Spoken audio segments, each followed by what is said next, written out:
Hello students, आज हम लोग जो टॉपिक डिस्कस करने वाले हैं वो है डायमेंशनल एनालिसिस। अब डायमेंशनल एनालिसिस में क्या होता है, इसका क्या यूजेस है, इन सारी चीज़ों को हम अब डिटेल में डिस्कस करते हैं। तो किसी भी फिज़िकल क्वांटिटी का जो यूनिट होता है, जैसे कि मान लेते हैं हम न्यूटन किस फिज़िकल क्वांटिटी का यूनिट है? फोर्स का। अब ये किस तरह का यूनिट है? ये डिराइव्ड यूनिट है या फंडामेंटल यूनिट है? तो आप जानते हैं कि फंडामेंटल यूनिट तो होता है वो मैकेनिक्स में यूज होता है, मास, लेंथ और टाइम होता है, और उसके अलावा टेम्परेचर का है, करंट का, वो सब अभी छोड़ देता है। तो मास, लेंथ और टाइम फंडामेंटल यूनिट है, और उस फंडामेंटल यूनिट का यूज़ करके हम लोग क्या लाते हैं? डिराइव्ड यूनिट लेके आते हैं। उसी फंडामेंटल यूनिट से क्या बनता है? डिराइव्ड यूनिट बनता है। तो फोर्स जो है उसका जो यूनिट है वो है डिराइव्ड यूनिट। क्यों डिराइव्ड यूनिट है न्यूटन? क्योंकि ये फंडामेंटल यूनिट से बना है। तो किसी भी डिराइव्ड यूनिट को हम फंडामेंटल यूनिट्स जो मास, लेंथ और टाइम है, इसको हम लोग एक पर्टिकुलर पावर के टर्म्स में डिराइव्ड यूनिट को एक्सप्रेस कर सकते हैं। फंडामेंटल यूनिट जिसका कुछ पावर्स है उस टर्म्स में, m to the power a, l to the power b, t to the power c। अब इसमें m क्या है? मास है, l क्या है? लेंथ है, t क्या है? टाइम है। तो मैकेनिक्स जब भी हम पढ़ते हैं मोस्टली, आगे अगर हम आते हैं इलेक्ट्रिसिटी में एम्पियर का भी यूज़ होगा, थर्मोडायनेमिक्स में टेम्परेचर का भी यूज़ होगा, बट बेसिक जो आप इसमें पढ़ेंगे वो मैकेनिक्स के ही सारी चीज़ रहेंगे। तो उसको हम मास, लेंथ और टाइम के टर्म्स में एक्सप्रेस करेंगे। किसको? डिराइव्ड यूनिट को, जिसमें मास, लेंथ और टाइम का कुछ पावर होगा, A, B या C। ये पावर है, M का पावर है, L का पावर है, T का पावर। तो dimension of a physical quantity क्या है? अगर कोई पूछे what is dimension of a physical quantity, तो डायमेंशन वो पावर से, ये जो पावर्स है ना, A ये M का पावर है, ये B L का पावर है, ये C ये T का पावर है। तो ये जो पावर्स है, इसी पावर्स को हम डायमेंशंस कहते हैं। तो इसको लिखें अगर हम, तो dimension of a physical quantity are the powers to which fundamental units are raised to obtain its unit. मतलब फंडामेंटल यूनिट्स जो है मास, लेंथ और टाइम, इसका जो पावर है A, B, C, यही पावर को हम कहते हैं, A को, B को या C को डायमेंशन। इसका डेफिनेशन आपको बुक में मिल जाएगा। तो डायमेंशन का डेफिनेशन डायमेंशन क्या है? ये पावर है। किसका पावर? फंडामेंटल यूनिट का जो पावर होगा उसको कहेंगे डायमेंशन। ये इतना ही सिंपल है। अब इसके बाद अगर हम आगे बढ़ते हैं, जैसे कि चलो वेलोसिटी ले लेते हैं।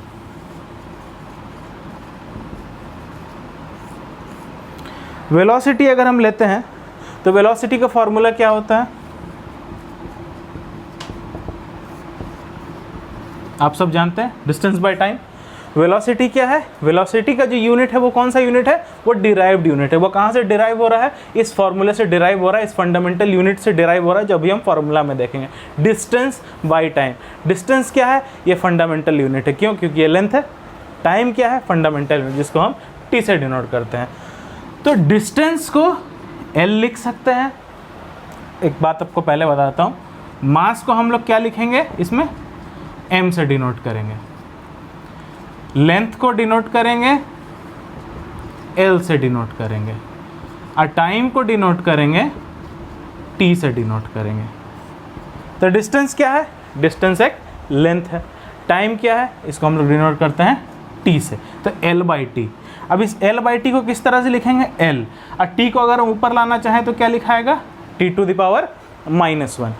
अब इसको हम लिखते हैं, वेलोसिटी को हम यहाँ लिखते हैं V, इस तरह से ब्रैकेट में। एक लिखने का तरीका है, डायमेंशनल इक्वेशन किस तरह से लिखा जाता है। तो वेलोसिटी में डिस्टेंस बाय टाइम है, लेंथ बाय टाइम आए, यहाँ से लेंथ है, टाइम है। इसमें मास कुछ है? मास इसमें नहीं है। तो मास अगर नहीं है, पर हम किसी भी डायमेंशनल फार्मूला को लिखते हैं, डायमेंशनल इक्वेशन को लिखते हैं, तो M, L और T के रूप में लिखते हैं। अब यहाँ M है ही नहीं, तो M है ही नहीं तो क्या लिखेंगे? M टू द पावर 0 लिखेंगे। M टू द पावर 0 क्या होगा? एनीथिंग टू द पावर 0 क्या होता है? 1 हो जाता है। तो ये रहना नहीं रहना कोई फ़र्क नहीं पड़ेगा। तो अगर कोई मास नहीं रहेगा तो मास टू द पावर 0 लिख देंगे। लेंथ नहीं रहेगा, लेंथ टू द पावर 0 लिख देंगे। टाइम नहीं रहेगा तो टाइम टू द पावर 0 लिख देंगे। मास नहीं है, m टू द पावर 0 लिख दिए, l क्या है, l टू द पावर 1 है, तो 1 है तो 1 लिखो या ना लिखो, t टू द पावर -1 है। तो ये हुआ डायमेंशनल इक्वेशन। किसका डायमेंशनल इक्वेशन हुआ ये? वेलोसिटी का। वेलोसिटी क्या है? एक डिराइव्ड फिजिकल क्वांटिटी है। ये डिराइव फिजिकल क्वांटिटी कहाँ से डिराइव होकर आया है? फंडामेंटल फिजिकल क्वांटिटी से डिराइव होकर आया है। समझ में आया? और इसको हम लोग कहते हैं डायमेंशनल इक्वेशन। तो जितना भी डिराइव्ड यूनिट है या डिराइव फिजिकल क्वांटिटी है, उसको हम लोग फंडामेंटल फिजिकल क्वांटिटी या फंडामेंटल यूनिट्स के टर्म्स में एक्सप्रेस कर सकते हैं। और इस तरह के इक्वेशन में अगर एक्सप्रेस किया जाए तो उसको हम लोग कहते हैं dimensional equation. l to the power 1 आपके समझने के लिए फ़िलहाल लिख देते हैं। अब चलो हम लोग क्या करते हैं कि कुछ डिराइव्ड यूनिट्स का या डिराइव्ड फिजिकल क्वांटिटीज़ का डायमेंशनल इक्वेशन निकाल के लिखते हैं, प्रैक्टिस करते हैं, ताकि ये चीज़ आपको और क्लियर हो। वेलोसिटी का तो हम कर ही चुके हैं, आप इसको नोट कर सकते हो। वेलोसिटी के बाद हम लोग स्टार्ट करते हैं, चलो डेंसिटी का।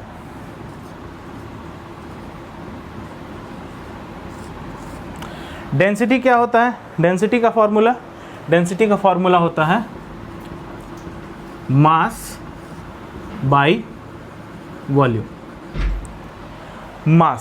मास को हम लोग क्या चीज़ से लिखेंगे? मास को डिनोट करते हैं हम लोग m से। वॉल्यूम क्या होता है?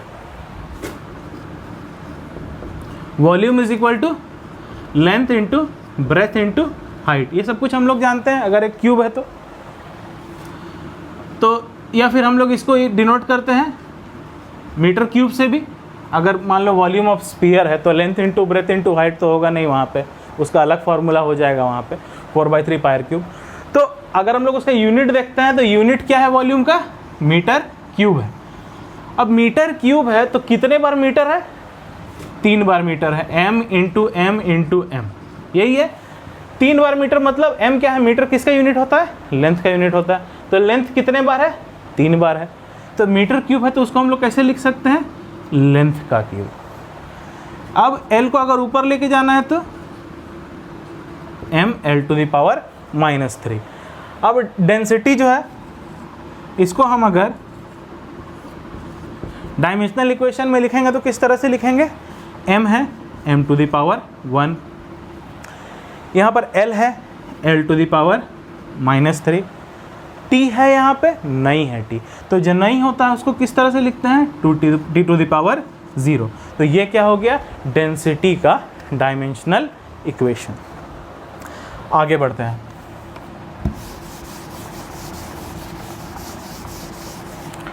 अब हम लोग निकालते हैं लीनियर एक्सेलरेशन का।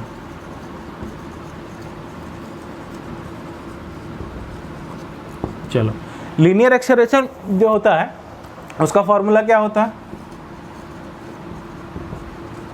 वेलोसिटी बाय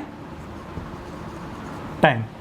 वेलोसिटी का डायमेंशनल इक्वेशन इसके पहले वाले वीडियो में, इसके पहले वाले इक्वेशंस में हम निकाल चुके थे।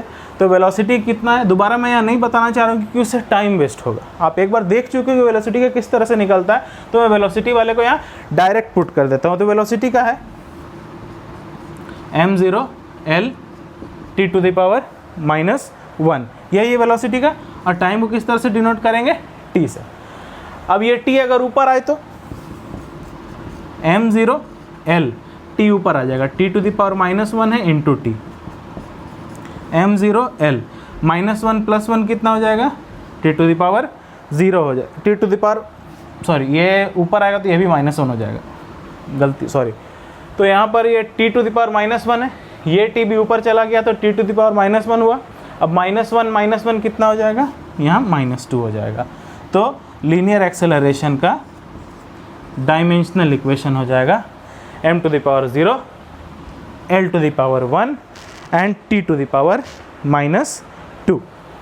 ये हो गया लीनियर इक्वेशन का डायमेंशनल फॉर्मूला। नेक्स्ट हम लोग बात करते हैं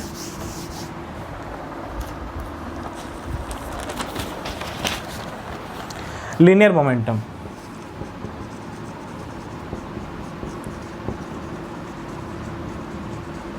लीनियर मोमेंटम का फॉर्मूला क्या होता है? Mass into velocity, mass into velocity. Mass को किस तरह से हम लोग लिखेंगे? m। वेलोसिटी किस तरह से लिखेंगे? पिछला इक्वेशन में हम लोग वेलोसिटी लिखे थे m⁻0 l t⁻⁻1। तो यहाँ m इंटू एम, इसमें 1 है, इसमें 0 है, तो यहाँ कितना हो जाएगा? 1 + 0 1 l और t⁻⁻1 एज इट इज़ रह गया। तो लीनियर मोमेंटम जो है उसका, लीनियर मोमेंटम का डायमेंशनल फार्मूला m⁻1 l⁻1 और t⁻⁻1। इस तरह से नेक्स्ट डिस्कस करते हैं हम लोग फोर्स। कुछ डिराइव्ड यूनिट्स जो है, डिराइव फिजिकल क्वांटिटीज़ जो है, उसका डायमेंशनल फार्मूला जो है आप याद करके, जैसे वेलोसिटी हो गया, फोर्स हो गया, क्योंकि जब कोई भी दूसरा फिजिकल क्वांटिटी का आपको डायमेंशनल फार्मूला निकालना पड़ता है, तो उस समय आप डायरेक्टली वहाँ पुट कर लो, कि वहाँ नहीं कि दोबारा कैलकुलेशन कर रहे हैं कि वेलोसिटी क्या है दोबारा निकाल रहे फार्मूला से, या फोर्स क्या है उसको दोबारा निकाल रहे फार्मूला से, तो कैलकुलेशन थोड़ा लंबा हो जाएगा। आपको दिक्कत नहीं होगा, आप चाहो तो कर सकते हो, बट अगर कुछ दिमाग में रख लोगे फोर्स का डायमेंशनल फार्मूला क्या है, वेलोसिटी का डायमेंशनल फार्मूला क्या है, तो आगे दिक्कत नहीं होगा। तो फोर्स क्या होता है? मास इंटू एक्सेलरेशन होता है, आप सबको पता है। अब मास को हम लोग किस तरह से लिखते हैं? m लिखते हैं। अब एक्सेलरेशन है, एक्सेलरेशन क्या होता है? लीनियर एक्सेलरेशन कभी हम लोग निकाल चुके हैं, वेलोसिटी बाय टाइम। वेलोसिटी क्या होता है? फिर से आपको एक, कि आप साइड में किस तरह से, अगर आप भूल गए हो, नहीं याद आ रहा डायमेंशनल फार्मूला क्या है एक्चुअली में, तो साइड में आप किस तरह से उसको निकाल के लिख सकते हो। एक्सेलरेशन हो गया वेलोसिटी बाय टाइम, ठीक है। वेलोसिटी क्या होता है? डिस्टेंस बाय टाइम, या नीचे एक टाइम जो था वो रह गया, तो डिस्टेंस बाय टाइम स्क्वायर हो गया। डिस्टेंस क्या होगा? l। t कितने बार है? 2 बार है। अब अगर ये t ऊपर जाएगा तो क्या होगा? t⁻⁻2। तो एक्सेलरेशन का क्या होता है? l t⁻⁻2। तो फोर्स का डायमेंशनल फार्मूला, डायमेंशनल इक्वेशन क्या हो गया? ml t⁻⁻2। इस चीज़ को अगर आप याद रख लेते हो तो आगे बहुत सारे इक्वेशंस में आपको काम आएगा। नेक्स्ट हम लोग निकालते हैं प्रेशर। प्रेशर क्या होता है? प्रेशर होता है force per unit area.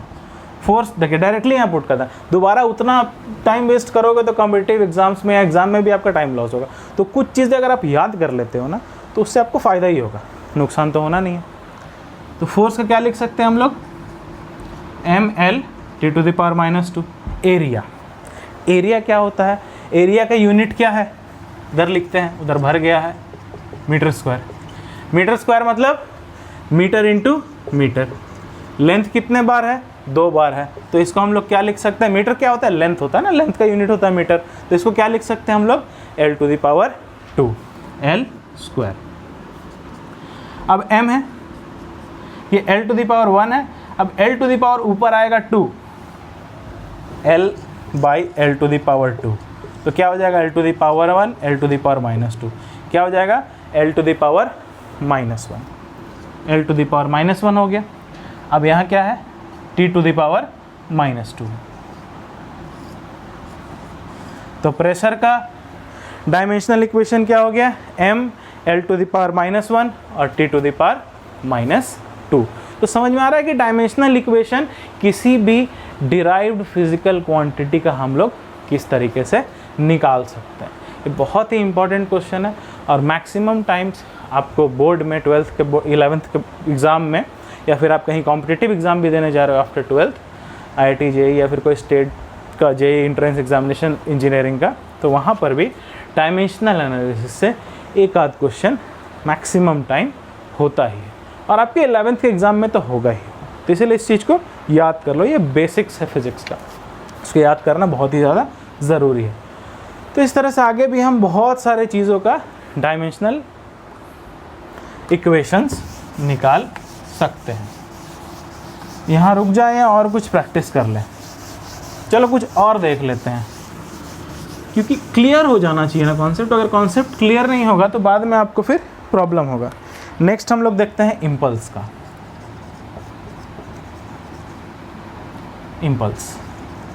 Impulse क्या होता है? Force into time. फोर्स का क्या होता है? ml t⁻⁻²। आपको पता है t क्या होता है, टाइम का क्या होता है, t होता है। तो ml -2 t⁻⁻² इंटू t⁻1 कितना होगा? -1 होगा। तो इम्पल्स का डायमेंशनल फॉर्मूला कितना हो गया? ml t⁻⁻1। Next, angular velocity.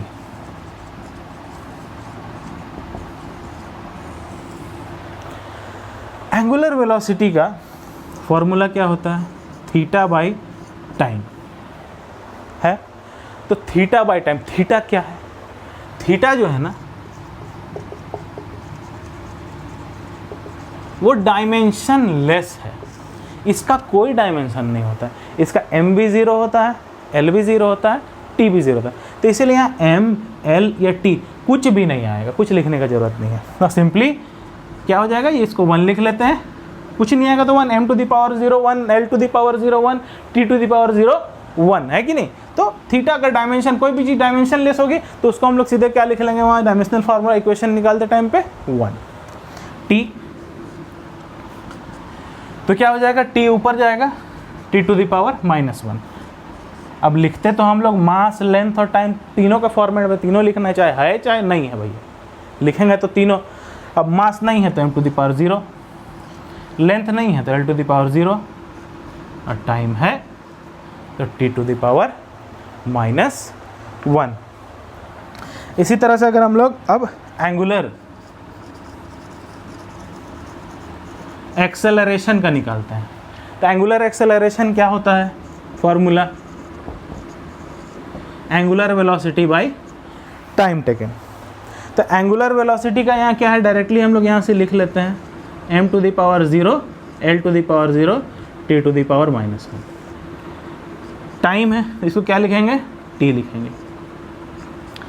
अब ये t जो है ये ऊपर जाएगा, तो t यहाँ पर क्या है, ⁻1 है। ये ऊपर जाएगा तो क्या हो जाएगा, t⁻⁻1 हो जाएगा। तो m 0, l 0 और ये t जब ऊपर जाएगा तो t⁻⁻1 और एक t⁻⁻1 यहाँ आके मल्टीप्लाई हो जाएगा। इसको हम यहाँ मिटा देते हैं, इसको डायरेक्ट ऊपर भेज दिए। ये वीडियो है तो यहाँ आप एक स्टेप पहले मैं क्या किया था वो समझ सकते हो। अब मैं t को कैसे यहाँ से ऊपर लेके आया, इसीलिए t यहाँ से हटा दिया। t⁻⁻1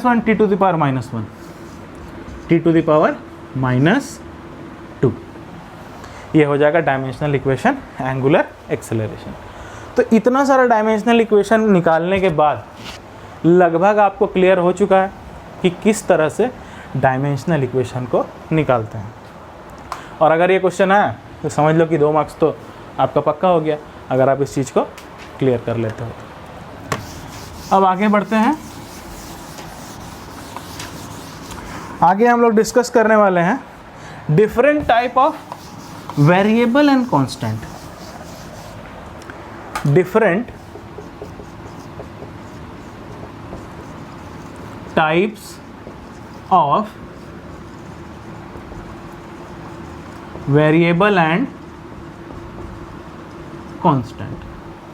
तो सबसे पहले हम लोग बात कर लेते हैं वेरिएबल की। एक होता है डायमेंशनल वेरिएबल। डायमेंशनल वेरिएबल क्या होता है, जिसका डायमेंशन भी होता है और जो वेरिएबल भी होता है। अब वेरिएबल क्या है और कांस्टेंट क्या है? कांस्टेंट वो जिसका वैल्यू चेंज नहीं होता है, और वेरिएबल वो जिसका वैल्यू वेरी करता है, जिसका वैल्यू चेंज हो सकता है। अब ये एक ऐसा फिजिकल क्वांटिटी है जिसके पास डायमेंशन भी है। अब आप बोलोगे डायमेंशन किस में नहीं है, थीटा में नहीं है, बताए थे ना, थीटा डायमेंशन लेस है। उस तरह से और भी बहुत सारा जो फिजिकल क्वांटिटीज़ है वो डायमेंशनलेस है। तो ऐसा फिजिकल क्वांटिटी जो डायमेंशन, जिसके पास डायमेंशन भी है और वो वेरिएबल भी है, तो उस तरह का फिजिकल क्वांटिटी का एग्जांपल क्या होगा? एरिया और फोर्स, क्योंकि हम यहां रख देते हैं। अब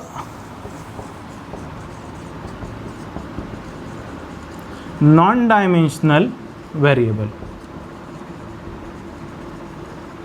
नॉन डायमेंशनल वेरिएबल क्या होता है? जिसके पास डायमेंशन नहीं है और जो वेरिएबल है। तो कौन सा ऐसा चीज़ है जिसके पास डायमेंशन नहीं है और वो वेरिएबल है? एग्जाम्पल अभी थोड़ी देर पहले बताया था, थीटा जो है वो डायमेंशनलेस है। अब थीटा का वैल्यू वेरिएबल है, थीटा 30 डिग्री भी हो सकता है, 40 डिग्री भी हो सकता है, 50 डिग्री भी, उसका वैल्यू कुछ भी हो सकता है, 360 डिग्री भी हो सकता है, 80 डिग्री भी हो सकता है। तो वैल्यू वेरी कर रहा है ना, थीटा का कोई कांस्टेंट वैल्यू तो नहीं है। तो एग्जांपल हो गया एंगल, और लिख सकते हैं स्ट्रेन 3। अब आपका था कांस्टेंट, डायमेंशनल कांस्टेंट। तो डायमेंशनल कांस्टेंट कौन कौन सा होता है? डायमेंशनल कांस्टेंट क्या होता है? जिसका डायमेंशन है और वो एक कांस्टेंट भी है। तो ऐसा डायमेंशनल कांस्टेंट का क्या हो गया? डायमेंशनल कांस्टेंट हो गया for example gravitational constant,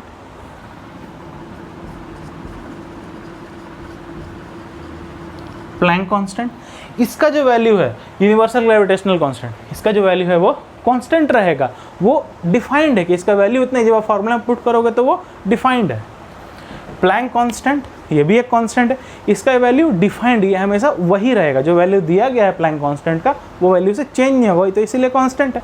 plus ये दोनों का अपना डायमेंशन भी है, तो इसीलिए इसको कहते हैं dimensional constant. 4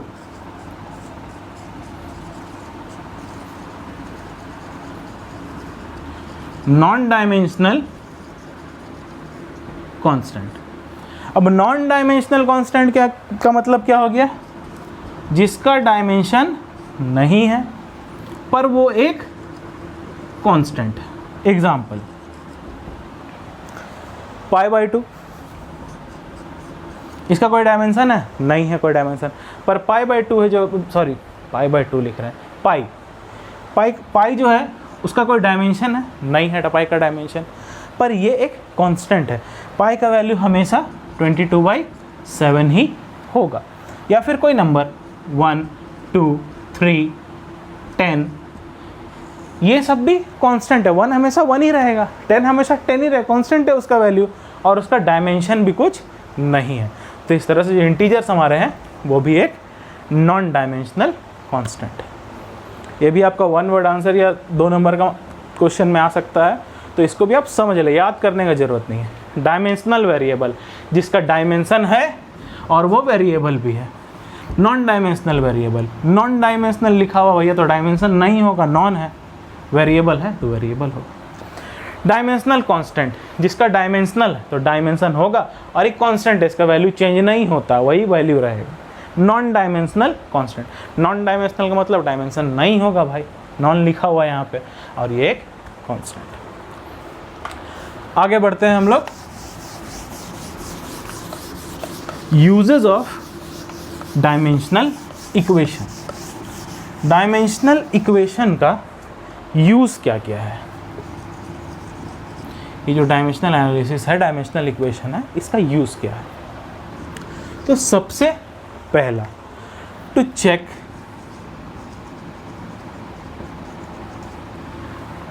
the correctness of a equation.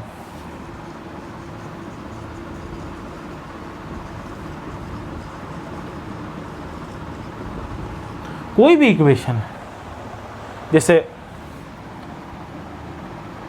mgh is equal to half mv², इसको आगे हम करके भी देखेंगे, पर फिलहाल यहाँ अभी समझ लेते हैं एक फॉर्मेट में।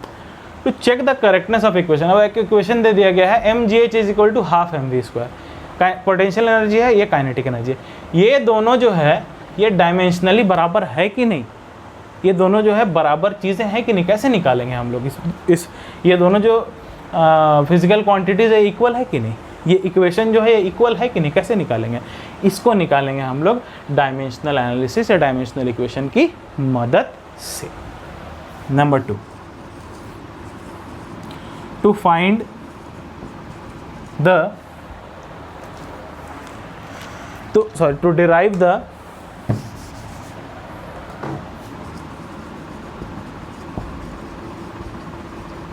relation between different physical quantities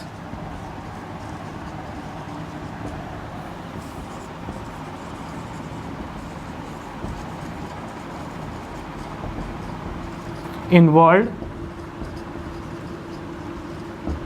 in a physical phenomena।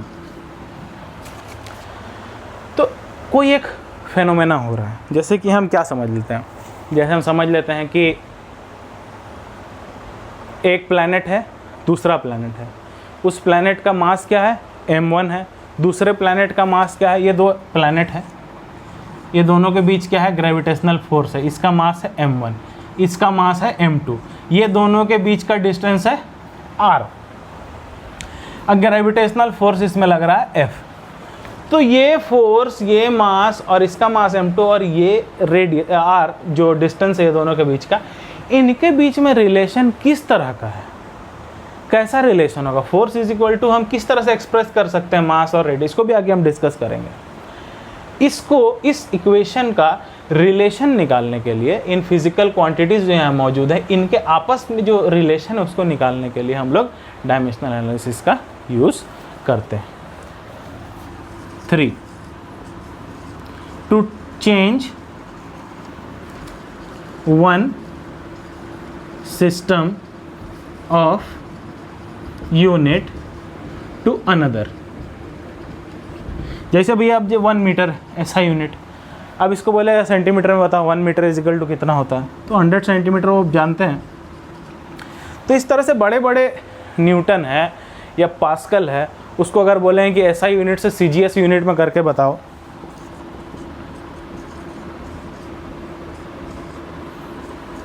Newton है, न्यूटन का CGS क्या होता है, डाइन होता है। तो एक सिस्टम ऑफ यूनिट है ऐसा unit, another system of unit क्या है, डाइन, CGS यूनिट। तो न्यूटन को डाइन में करके बताओ 10 न्यूटन बराबर कितना डाइन होगा, तो वो भी हम डायमेंशनल एनालिसिस की मदद से कर सकते हैं। तो ये ख़त्म होता है यहाँ।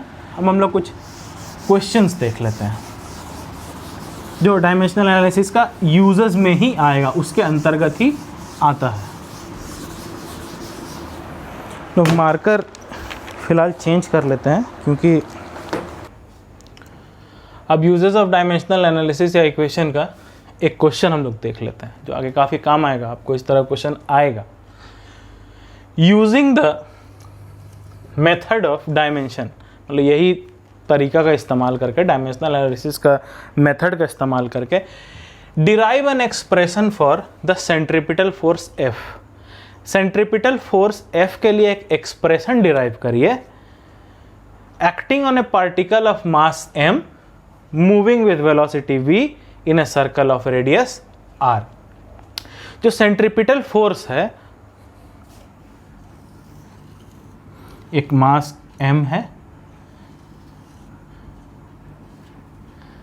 ये मूव कर रहा है इस तरह से, और रेडियस जो है इस सर्कल का, जिस सर्कल में मास मूव कर रहा है उसका रेडियस r है, और किस वेलोसिटी से ये मूव कर रहा है, ये मूव कर रहा है वेलोसिटी v से। तो यहाँ जो सेंट्रीपिटल फोर्स है इसका एक्सप्रेशन को डिराइव करने बोला है कि ये मास, वेलोसिटी और रेडियस, किस पे, मास, वेलोसिटी और रेडियस पे किस तरीके से डिपेंड करता है, और जो फाइनल एक्सप्रेशन आएगा वो किस तरीके का आएगा। तो इसको सॉल्व कैसे करते हैं, सबसे पहले सेंट्रीपिटल फोर्स को हम लोग F लिख लेते हैं। तो सेंट्रीपिटल फोर्स हो गया F। ये किस पे डिपेंडेंट है? ये मास पे डिपेंडेंट है। जो भी चीज़ यहाँ लिखा हो कि सेंट्रीपिटल फोर्स F है वो एक्ट कर रहा है, किसका एक्सप्रेशन निकालने बोला है? फोर्स का एक्सप्रेशन निकालने बोला है। तो इस साइड में लिख लेंगे फोर्स। सबसे पहले आप देखेंगे क्वेश्चन में किसका एक्सप्रेशन निकालना है, derive an expression for centripetal force. तो फोर्स क्या किया, इस साइड में लिख। अब नेक्स्ट क्या है कि हम लोग को देखना है कि ये जो फोर्स है ना, जिसका एक्सप्रेशन हम लोग को निकालना है, वो किस किस चीज़ पर डिपेंड करता है। तो force acting on A particle of mass m, तो फोर्स किस पे, मास पे डिपेंड करेगा। वो पार्टिकल पे फोर्स अगर एक्ट कर रहा है, उसका मास m है, तो फोर्स मास पे डिपेंड करेगा। फिर जो फोर्स है वो मास m moving with velocity v, वो जो पार्टिकल है वो v वेलोसिटी के साथ मूव कर रहा है, तो फोर्स डिपेंड करेगा वेलोसिटी पे। उसी तरह से जो रेडियस है सेंटर से सर्कल का, जिस सर्कल पे ये पर्टिकुलर पार्टिकल घूम रहा है, उस सर्कल का रेडियस है r, ये रेडियस। सेंट्रीपिटल फोर्स मालूम है ना कि एग्जांपल वो देखे ही होंगे कि हाथ में यहाँ रस्सी पकड़ के घुमाइएगा अगर वहाँ पत्थर बांध के, तो इस तरह से गोल गोल एक सर्कुलर मोशन आता है ना, तो जो फोर्स होता है यहाँ पे उसको कहते हैं सेंट्रीपिटल फोर्स। तो आप पहले भी जाके देख सकते हैं सेंट्रीपिटल फोर्स क्या होता है, क्योंकि वीडियो बहुत बड़ा हो जाता है हर कुछ समझाने में, तो कुछ बेसिक्स आपको आना चाहिए क्लास 11th को समझने के लिए, क्योंकि यहाँ एकदम नीचे से लेके जाएंगे तब 4 साल भी हो जाएगा तब भी 11th का चैप्टर ख़त्म नहीं होगा। तो थोड़ा आप कम से कम प्रिपेयर करके आइए क्लास 10th और 9th की चीज़ों को, ताकि यहाँ समझ सकें। हाँ, तो कहाँ थे हम लोग? फोर्स किस पर डिपेंड कर रहा है? मास m पे। किस पे डिपेंड कर रहा है? वो वेलोसिटी के साथ मूव कर रहा है, v वेलोसिटी के साथ। और वो जो रेडियस सर्कल पे मूव कर रहा है वो बॉडी, उस सर्कल का रेडियस क्या है? r।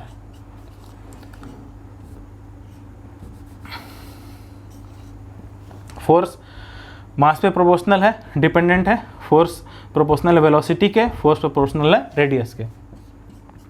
तो इस तरह से लिख सकते हैं मास, वेलोसिटी और रेडियस। फिलहाल to the power a, to the v to the power b और r to the power c।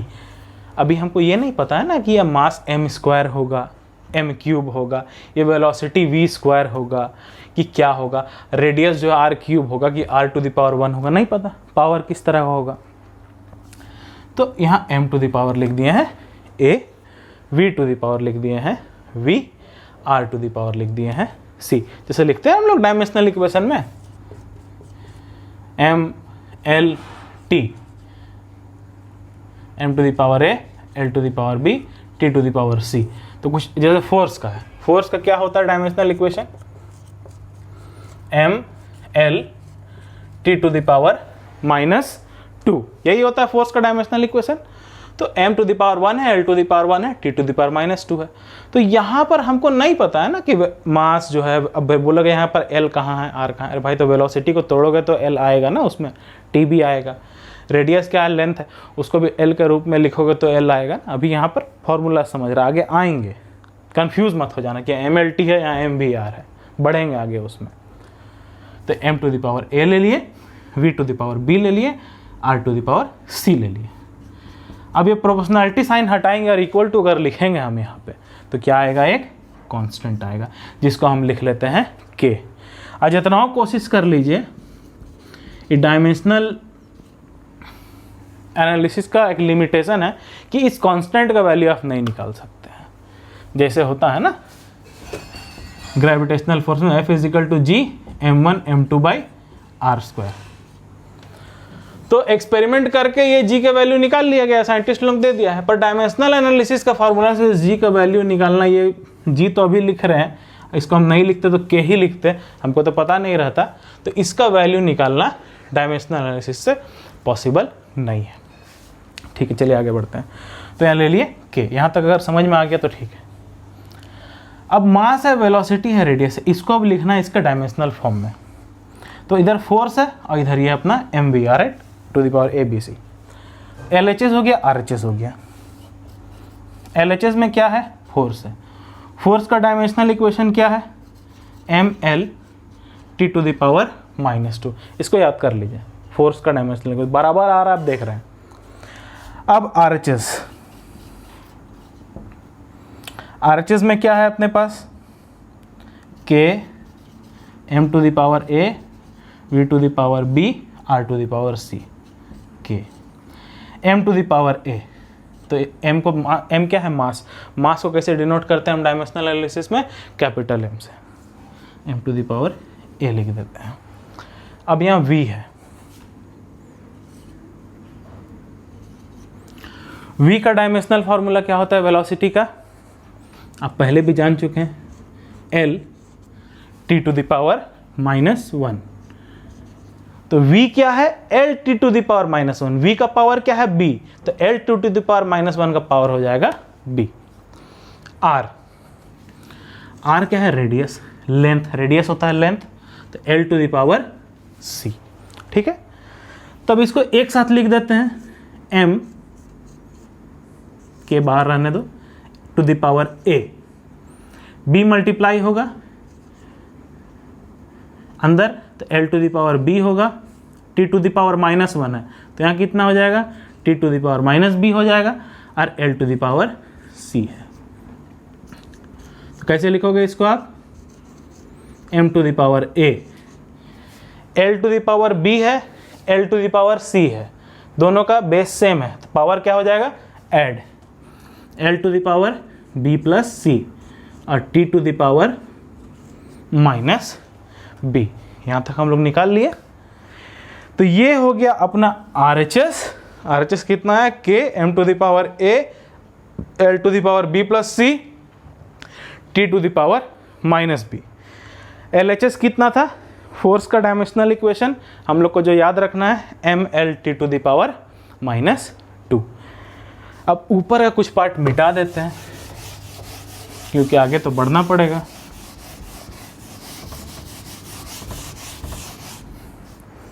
अब हम सब जानते हैं कि LHS बराबर RHS है, तो LHS क्या है, फोर्स का dimensional equation ml t to the power -2 equal to RHS क्या है, k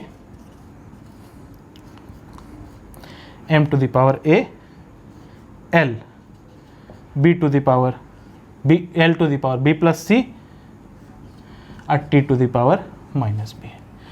अब जब डायमेंशनल इक्वेशन हम लोग लिख रहे हैं तो यहाँ जो कांस्टेंट है ये डायमेंशन लेस है, इसका कोई डायमेंशन है ये नहीं है, m to the power 0, l to the power, ये हो भी सकता है इसका डायमेंशन, बट इसको अभी हम यहाँ मान के नहीं चलेंगे, जैसे कि इसका डायमेंशन है यूनिवर्सल ग्रेविटेशनल कांस्टेंट का, तो वैसा भी कांस्टेंट होगा, इसका डायमेंशन नहीं भी हो सकता। तो चलो इसका कोई डायमेंशन होगा भी, अभी हमको पता नहीं है, तो इसको हम कुछ मान के नहीं चलते हैं। अब क्या करेंगे कि हम लोग रिलेट करेंगे, यहाँ m टू द पावर कितना है, 1 है, l टू द पावर कितना है, 1 है, t टू द पावर कितना है, -2 है, यहाँ m टू द पावर कितना है, a, इधर m टू द पावर कितना है, 1, तो a इज इक्वल टू कितना हो जाएगा, m। मास का मास में रखना है, मास का यहाँ कितना है, पावर 1, यहाँ मास का कितना है, पावर a, तो a बराबर कितना होगा, 1। l का पावर कितना है, इधर RHS में b प्लस c, l का पावर कितना है LHS में, 1,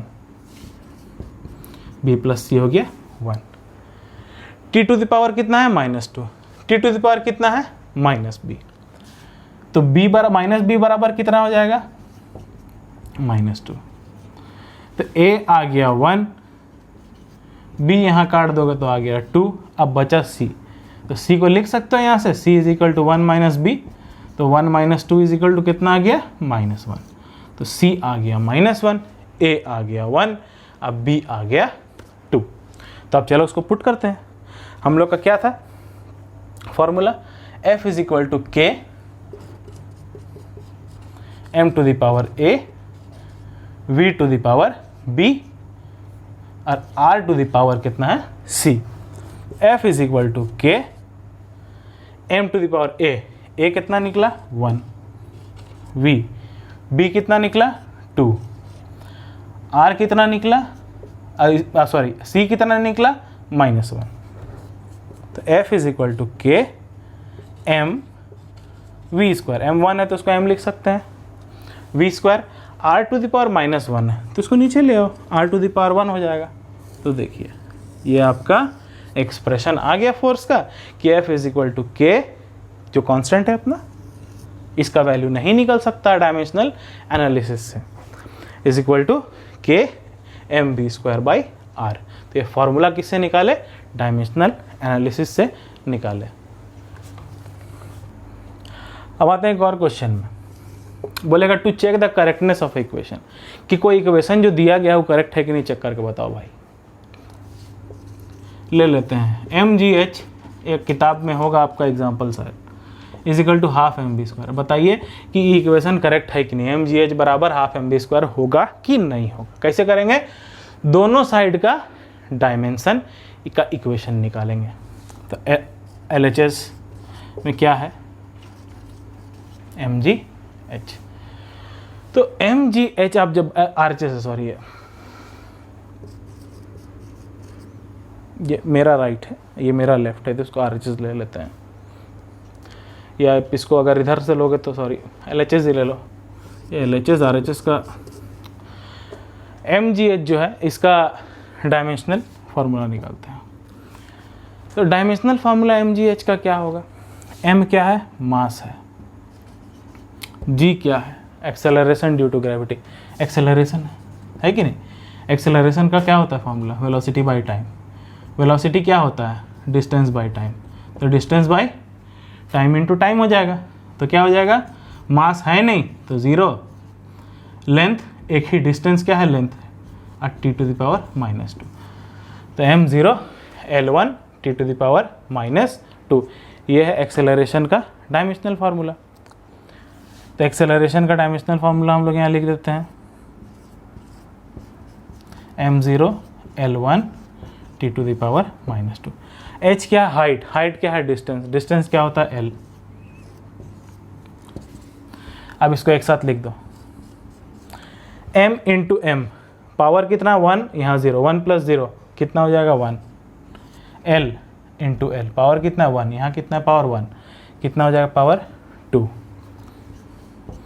और t बच गया, t⁻² बच गया। तो LHS में कितना है अपना डायमेंशनल इक्वेशन, ml² t⁻²। उसी तरह से RHS भी निकालो भैया, हाफ mv²।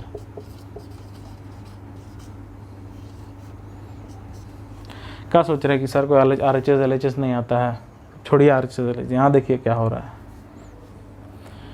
हाफ mv² में अब हम लोग, हाफ क्या है, कांस्टेंट है, डायमेंशन लेस है, कुछ नहीं करना है इसको, डायमेंशन है ही तो लिखोगे का, कुछ नहीं लिखोगे। मास m है, लिख दिए m मास, वेलोसिटी का स्क्वायर है। अब वेलोसिटी का डायमेंशनल फार्मूला क्या होता है, l t⁻⁻1 ही होता है ना, जब याद रखना पड़ेगा। तो क्या होगा ना, एक फ्लो में एक बनाओगे कुछ भी, टाइम आराम से बचेगा। अब नहीं याद रखोगे तो यहाँ निकालते जाओ फार्मूला, घुसाते जाओ अंदर, खींचते जाओ, चलते जाएगा। m ये 2 जो अंदर मल्टीप्लाई हो जाएगा, l⁻² हो जाएगा और t⁻² हो जाएगा। अब इसको एक साथ लिखो, m l⁻² t⁻²। RHS का डायमेंशनल इक्वेशन कितना आया, m l⁻² t⁻²। LHS का डायमेंशनल इक्वेशन कितना आया, m⁻1, वही है भाई, m⁻1 l⁻² t⁻²।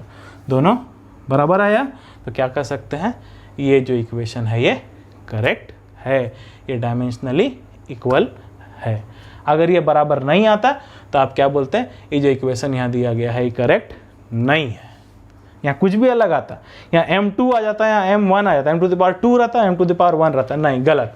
तो इक्वेशन गिवन इज रॉन्ग, समझे। दोनों का डायमेंशनल इक्वेशन बराबर आया तो बोलिएगा सही है इक्वेशन, गलत आया तो बोलिएगा गलत है, अलग आया तो बोलिएगा गलत है। अब लास्ट टॉपिक पे आते हैं कि इसका लिमिटेशन क्या है। कोई भी चीज़ पढ़ते हैं हम लोग तो भाई लास्ट में बताना पड़ेगा ना कि चीज़ कहाँ कहाँ काम नहीं करेगा। तो आप सोचते रहिएगा इसमें लगा रहा है, काहे नहीं आ रहा है, तो इसीलिए बता दे रहे कहाँ कहाँ काम नहीं करेगा। तो सबसे पहला भैया, इससे आप कांस्टेंट का वैल्यू नहीं निकाल सकते। अभी थोड़ी देर पहले हम लोग निकाल रहे थे ना रिलेशन, F = k mv²/r था शायद, हाँ। k का वैल्यू निकालने पाए, वहाँ से डायमेंशनल इक्वेशन से नहीं निकालने पाए ना, तो इससे हम लोग पहला लिमिटेशन कांस्टेंट का वैल्यू नहीं निकाल सकते हैं। दूसरा है इसमें कि ये ऐसा कोई रिलेशन डिराइव नहीं कर सकता है ना जो पार्ट्स में है। अब जैसे समझ लेते एग्जाम्पल समझ में, s is equal to U T plus half A T square. तो अब अगर आपको हम बता देंगे कि s जो है या डिस्टेंस जो है वो किस पे डिपेंड करता है, u पे डिपेंड करता है, इनिशियल वेलोसिटी, टाइम पे डिपेंड करता है, एक्सेलरेशन पे डिपेंड करता है, निकालो। तो ऐसा इक्वेशन नहीं निकाल पाइएगा जहाँ बीच में प्लस है। तो जो पार्ट्स में इक्वेशन होता है ना, v square is equal to U square plus 2as, parts में है प्लस यू स्क्वायर प्लस 2, एक पार्ट दो पार्ट। ऐसा पार्ट में जो इक्वेशंस होता है उसको डायमेंशनल एनालिसिस से डायरेक्टली नहीं निकाल सकते हैं। या अगर वो बोले क्वेश्चन में, कब निकाल पाएंगे कि s का एक पार्ट जो है वो इस दोनों पे डिपेंड करता है और s का एक पार्ट जो है वो इस दोनों पे डिपेंड करता है।